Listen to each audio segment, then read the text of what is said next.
नमस्कार, मी साक्षी Panchal news अनकटच्या top 10 बातमीपत्रात तुम्हा सर्वांचं स्वागत करते। या बातमीपत्रात आपण आढावा घेणार आहोत टॉप 10 घडामोडींचा। राज्यात काल पार पडलेल्या विधानसभा निवडणुकीच्या मतदानानंतर महाराष्ट्रातील अनेक एक्झिट पोल समोर आले। मात्र शिवसेना ठाकरे पक्षाचे नेते आणि खासदार संजय राऊत यांनी एक्झिट पोल हा फ्रॉड आहे म्हणत महाविकास आघाडीच्या विजयाचा आणि सत्ता स्थापनेचा विश्वास व्यक्त केलाय। संजय राऊत यांनी आज सकाळी माध्यमांशी संवाद साधला। यावेळी बोलताना ते म्हणाले, लोकसभेला 400 पारचा नारा दिला होता, पण त्याचं काय झालं हे आपण सर्वांनीच पाहिलं। त्यामुळे या पोलवर कोणीही विश्वास ठेवू नका। आतापर्यंत कोणते पोल खरे ठरले हे सर्वांनाच माहिती, हा एक संशोधनाचा विषय असून हे असं संजय राऊतांनी म्हटलंय। अदानी समूहाचे सर्वेसर्वा आणि देशातील दुसरे सर्वात श्रीमंत उद्योगपती गौतम अदानी मोठ्या अडचणीत सापडले। अदानी आणि इतर 7 जणांवर अमेरिकेत अब्जावधी डॉलर्सची लाचखोरी आणि फसवणूक केल्याचा आरोप असून या प्रकरणी अमेरिकन कोर्टात सुनावणी झाली आहे। अदानी आणि त्यांच्या पुतण्याविरोधात अटक वॉरंट जारी करण्यात आलं असून या प्रकरणात नाव आल्यानंतर अदानी समूहाने अमेरिकेतील 600 दशलक्ष डॉलर्स किमतीचं रोख रद्द केलंय। एक्झिट पोल समोर आल्यानंतर आता भाजपमध्ये हालचाली वाढल्यात। भाजप बंडखोरांसोबत संपर्क साधणार असल्याचं सूत्रांकडून सांगण्यात आलंय। जिंकण्याची शक्यता असलेल्या बंडखोरांसोबत भाजपकडून संपर्क साधला जाणार असल्याची माहिती आहे। प्रत्येक विभागातल्या वरिष्ठ नेत्यांवर यासाठी जबाबदारी देण्यात आल्याचं सूत्रांकडून सांगण्यात आलंय। तसंच विजयी झालेल्या बंडखोरांवर पक्षाने केलेली कारवाई मागे घेतली जाणार असल्याचं देखील बोललं जात आहे। विधानसभा निवडणुकीत मतदानाच्या दिवशी परळी मतदारसंघात घाटनांदूर येथे मतदान केंद्रांवर तोडफोडीची घटना घडली होती। आता या मतदान केंद्रांवर ईव्हीएम मशीन आणि व्हीव्हीपॅट मशीनची तोडफोड केल्याचं देखील समोर आलं होतं। आता या प्रकरणी जवळपास 40 जणांवर अंबाजोगाई ग्रामीण ठाण्यात अतिशय गंभीर स्वरूपाचे गुन्हे दाखल करण्यात आले।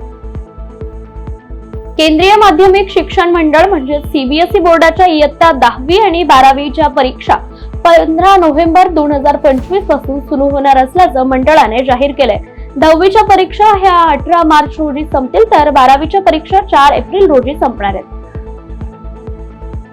मतदानानंतर आता वेगवेगळे अंदाज समोर येत असून काही एक्झिट पोल्स मध्ये मनसेला 2 ते 4 जागा मिळण्याचे अंदाज वर्तवले जात आहे। मनसेच्या प्रमुख उमेदवारांमध्ये अमित ठाकरे, विद्यमान आमदार राजू पाटील तसेच बाळा नांदगावकर, अविनाश जाधव, संदीप देशपांडे यांचा समावेश आहे। त्यामुळे मनसे किंगमेकर ठरणार का याकडे सर्वांचंच लक्ष लागलंय। प्रतिरोधक संसर्गासाठी असलेल्या नॅफिथ्रोमायसिन या पहिल्या स्वदेशी प्रतिजैविक औषधाचं अनावरण केंद्रीय विज्ञान आणि तंत्रज्ञान मंत्री डॉक्टर जितेंद्र सिंग यांनी काल नवी दिल्ली येथे केले। जगभरात दरवर्षी 20 लाखांहून अधिक मृत्यूला कारणीभूत असणाऱ्या औषध प्रतिरोधक असलेल्या निमोनिया आजाराविरुद्ध नॅफिथ्रोमायसिनची 3 दिवसीय उपचार पद्धती उल्लेखनीय असल्याचं सांगितलं जात आहे। राज्यातील विधानसभा निवडणुकीत बिटकॉइनचं प्रकरण चांगलंच गाजतंय। या निवडणुकीदरम्यान बिटकॉइनचा वापर झाल्याचा आरोप केला जातोय।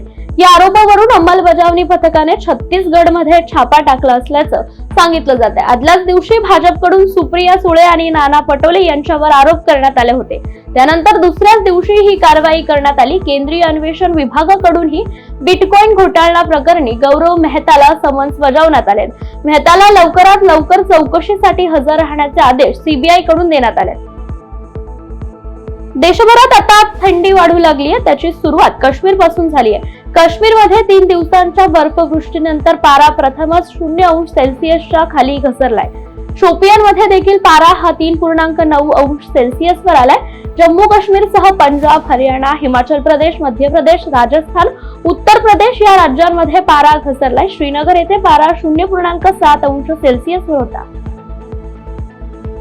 राष्ट्रीय सार्वजनिक प्रसारणांमध्ये अग्रेसर असलेल्या प्रसार भारतीने वेव्स ही नवी OTT सेवा सुरू केली आहे। गोव्यातील 55वी भारतीय आंतरराष्ट्रीय चित्रपट महोत्सवाच्या उद्घाटन समारंभात या सेवेचं अनावरण करण्यात आलं। वेव्स या आधुनिक डिजिटल स्ट्रीमिंग सेवेच्या माध्यमातून पूर्वी प्रसारित झालेले रामायण, महाभारत, शक्तिमान आणि हमलोग यासारखे लोकप्रिय कार्यक्रम परत पाहता येणार आहे।